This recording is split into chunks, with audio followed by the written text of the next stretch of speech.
So this night of the Feast of the Immaculate Conception, we are looking at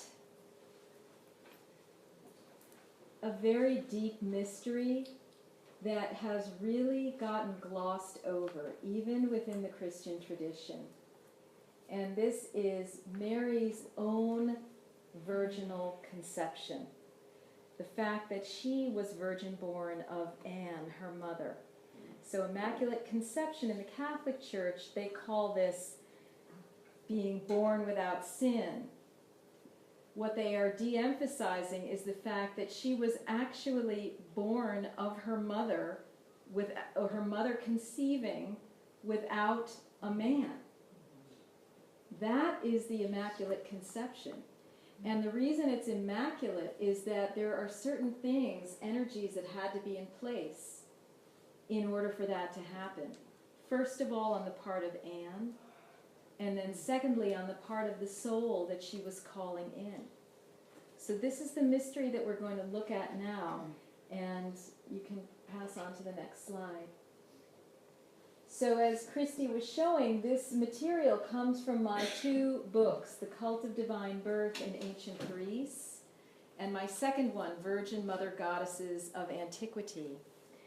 And in these books, I lay out the case that all across ancient Greece, women were engaged in special virgin priestesshoods where they were divinely conceiving avatars, bringing high, holy beings onto the planet for the purposes of bringing energies and consciousnesses that could help lead us in a time of increasing darkness.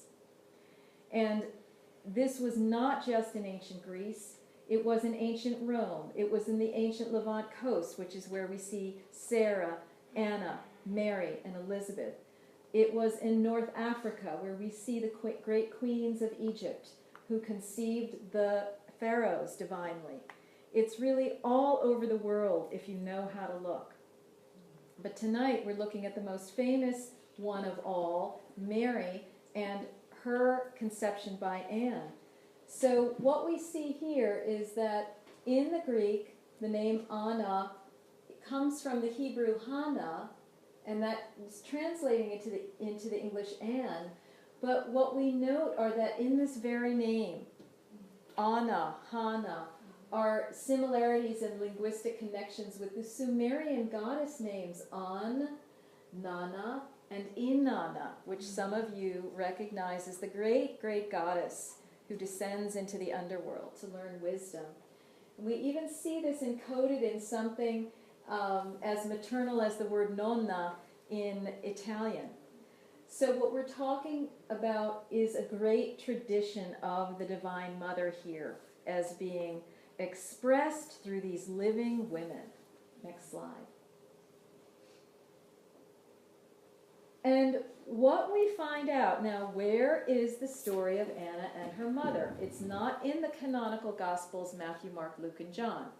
It's in something called the Infancy Gospel of James, or the Protovangelium of James, which was not considered official or canonical in the Western Roman Catholic Church, but it has great weight in the Eastern Orthodox tradition. And despite it not being canonical, guess where all of the feast days to Mary come from? This gospel. Because we never hear about the Immaculate Conception in the four Gospels and so forth. This is where all the material is drawn from, this Infancy Gospel of James. This is the source of all the great painters like Titian, who do the presentation of Mary in the temple and so forth. Where are all these stories? They're all here. And in this particular story, we hear that Anna is very, very distraught. She's postmenopausal. She has not had a child yet. And she and her husband Joachim are being harassed in a way in the temple that, well, you may be wealthy, but you can't do this ritual and that ritual because you haven't had a child. So Joachim, the husband, goes off to the desert for 40 days to fast and go into a deep trance. And Anna does something very interesting. She goes into her garden and she sits by the laurel tree. This is what we hear in this gospel. She sits by the laurel tree, which is very significant because how many people know what the laurel tree is associated with? Well, it's associated with female prophecy, particularly at Delphi. The original tree was the laurel. And we have a story of an ancient priestess there named Daphne, who, to escape the onslaught of Apollo coming into that Gaia sphere, turns herself into a tree that is called laurel, and the tree takes its name from her. She merges with the tree. So here we have, in a sense, Anna merging with the tree. She's going into a prolonged rest, they call it, but this is really a trance. And she goes from wearing mourning clothes because she's not having this child and her husband has gone off to the desert and she doesn't even know if he's going to survive this vision quest. And she decides to put on what? The wedding dress.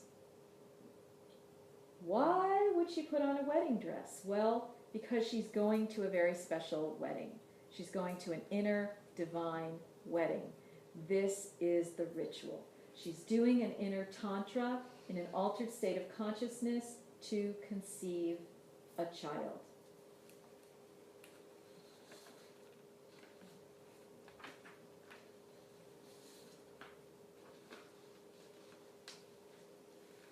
We'll have the next slide now.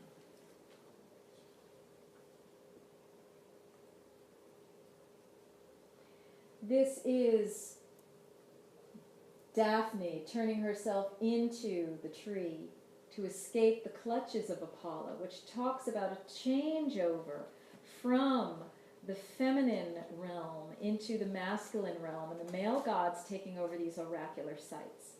But somehow, in this story of Anna, we have this old throwback to women's original knowledge of how to be an oracle and how to conceive divinely.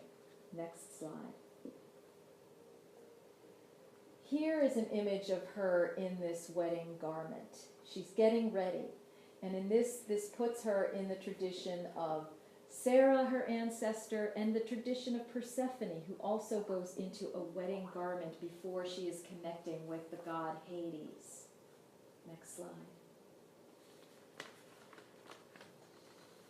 Now, Anna is told, because there's always an angel, which is really an angelos, a messenger, that comes in at these occasions to say, you did it.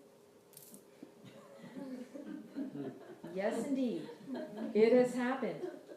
So she is told by this angel, and there's another part of the story where she's looking at the sparrows in the tree, and the sparrows are images of great fertility. She says, yes, you have done this. And it turns out that Joachim in the desert is also visited by a messenger who says, yes, she has done it. What this whole complex of Joachim going away and Anna going to the laurel tree is telling us is that these were high, holy people in the Hebrew tradition. They knew what they were doing. They had waited, Anna had waited her whole life for this to happen. It did not happen while she was menstrual, but it did happen while she was post-menstrual. Next slide.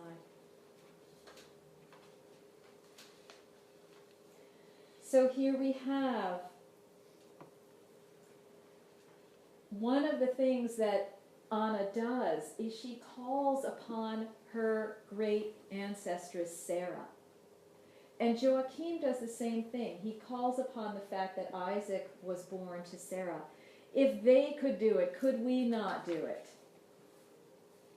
And in fact, this conception that happens puts her in the lineage of these great women of the Hebrew tradition who know how to do this process.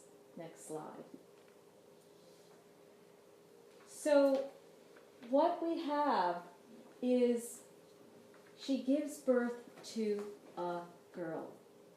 And prior to her conceiving, she vows that this child, if she conceives this child, she's going to dedicate it to the temple. That means she's going to relinquish custody of it when it's a toddler.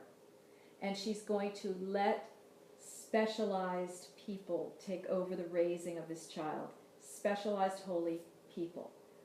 When the child is born, she rejoices that it is a girl.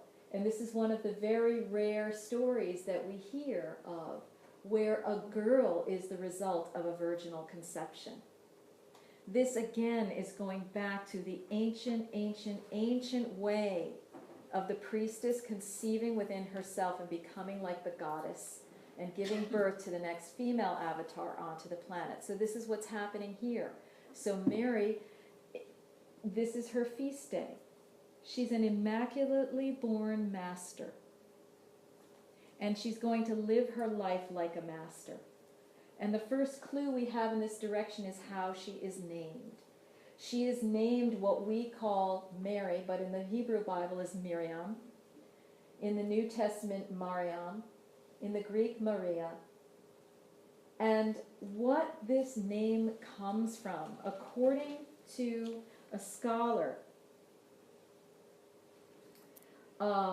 named D.M. Murdoch in her book, Christ in Egypt, she notes that this term, Mary, is related to what was the Egyptian epithet, Mary. And the meanings of Mary were as follows: beloved of, desired, delight, loving, and the loving one. This was an epithet or a title that carried all of these meanings. And this name, this title, was applied to the mother goddess Isis and to other holy personnel who were born in ancient Egypt. And it usually meant this person is the beloved of the deity. So this is a priestess title that means beloved of the deity. So what this seems to be saying is this Miriam, Mary, Muri name is a title that Anna was already giving to her daughter and saying, yes, she is in the lineage of the Marys, the holy ones who are the beloved of the divine. Next slide, please. And here what we see is Leonardo da Vinci pointing out that what this is a parthenogenetic birth. There is no male sperm involved. So what happens is the female is considered a kind of an energetic twin of the mother. And Leonardo da Vinci shows this in his painting where they are nearly identical. And this harkens back to the great twinning of the goddesses that we see in many, many depictions. Demeter and Persephone, but ancient unnamed goddesses prior to them. They are two as one. Next slide.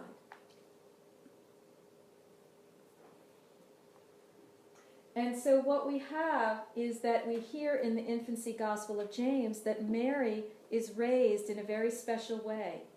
First of all, for the first months, perhaps even years of her life, her feet never touch the ground. She is given a special diet. She is raised by these undefiled daughters of the Hebrews, which means undefiled, means they're virgins. They come in and they do special rites over this young child. What I have here is an image of the Kumari from India. And this, or it may actually be Nepal, this little child is chosen and she's treated in exactly the way that Mary would have been treated. And people consider her today a living goddess. They will sit her at a window and people will go and receive darshan, or the blessing of the divine feminine through this child. So this is what happens to Mary. Next slide.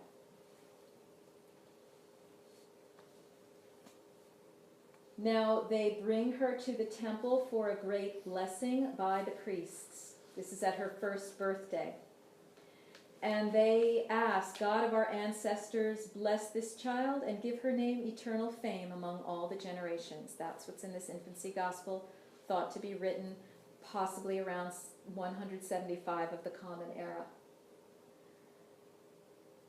And the priests give her this blessing, saying, exalted God, look upon this child and give her a final blessing which will not be succeeded.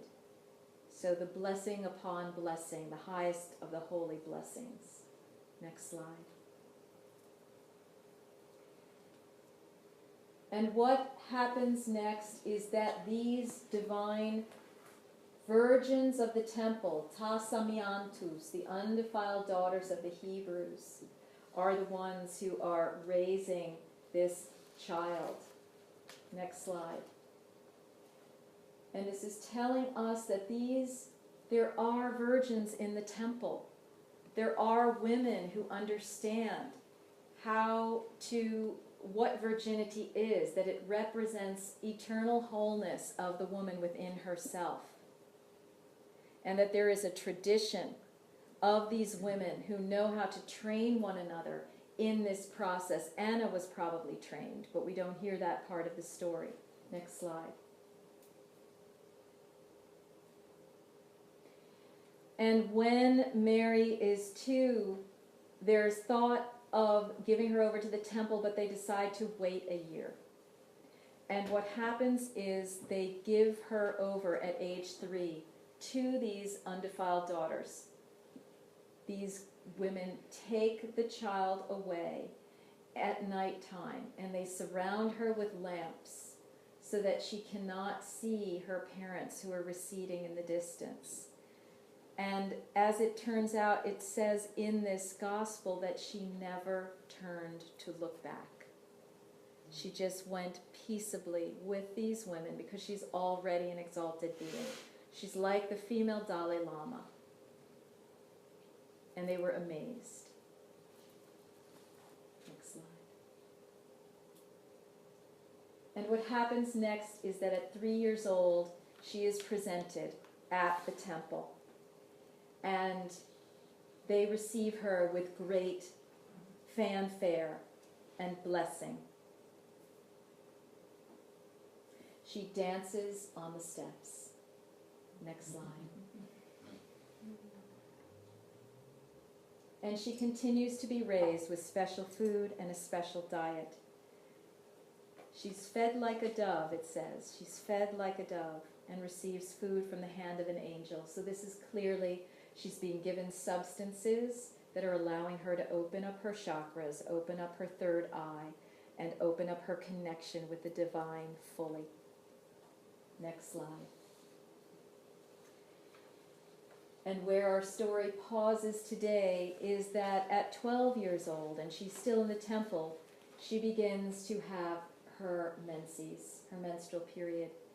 And it is at that point that the temple says, you can no longer be with us. Now you are unclean, and you must go off. And it is from here that she goes out. She ends up connecting with Joseph, and she ends up going through a divine conception ritual of her own at anywhere between 12, 13, 14, or 15 years old, and she conceives Jesus. There is much more to this story, many more details. And as you have received in your packet, I do offer that full discussion of this, the full slideshow, so you may want to partake of that. Because this is a very, very deep mystery that it is really time for us to embrace fully and understand what this is, and not just consider this some kind of obscure Catholic ceremony that nobody really pays attention to. But it's time now for the Order of the Marys to come into full birth. Blessed be.